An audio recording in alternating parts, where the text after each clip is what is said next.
నా పేరు రాజశేఖర్, మాది భీమవరం గ్రామము. ఈరోజు సాయంత్రం యథావిధిగా నేను ఇంట్లో కూర్చొని మొబైల్ చూస్తూ ఉన్నాను. సాయంకాలం 5:30, 6 ఆ ప్రాంతంలో 6:30 ప్రాంతంలో ఇప్పట్లాగే నేను మొబైల్ చూస్తూ ఉండగా భూమి కొంచెం కంపించినట్టు ఇట్లా మా వాసనలన్నీ ఇట్లా గడగడ అన్నట్టు శబ్దం రాగానే నేను భయపడి బయటకు పరిగెత్తి బయట ఉన్న స్థానికులను అడిగే వరకు వాళ్ళు ఏమంటారు, కొంచెం మాకు కూడా అట్లా ఎఫెక్ట్ కొట్టింది అని అన్నారు. కానీ నేను ఇది అవునో కాదనుకున్నా. ఒక 5 మినిట్స్ తర్వాత మా అత్తగారి ఊరు కొరుట్ల సైడ్ నుంచి వాళ్ళు ఫోన్ చేశారు, మీ సైడ్ ఏమన్నా ఇట్లా ప్రభావం కనిపించింది అంటే, నాకైతే అట్లా అనిపించింది అంటే ఇక్కడ బాగున్న దాని ఎఫెక్ట్ మేమంతా బయటకు వెళ్ళినాము అని చెప్పి వాళ్ళు కూడా చెప్పడం జరిగింది.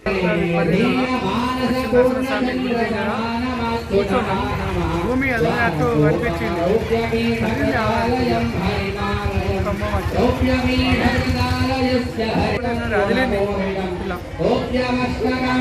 మండలంలోని లక్ష్మీస్వామి టెంపుల్ రేకుల చెట్టు కింద కూర్చున్నాం.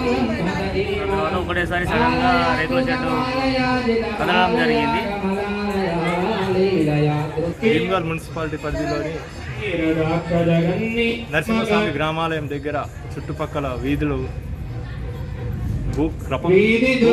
ప్రకంపనలు వచ్చినట్టు ఇంటిలో ఉన్న వ్యక్తి తెలియపడగానే ఇక్కడ గ్రామాలయం దగ్గర కూడా వచ్చి మా ఫ్రెండ్ కూడా షేర్ చేసేటట్టు, అవును షెడ్ ఇక్కడ స్వామివారికి సంబంధించిన షెడ్ కూడా కదిలినట్టు అతను కూడా చెప్పడం జరిగింది.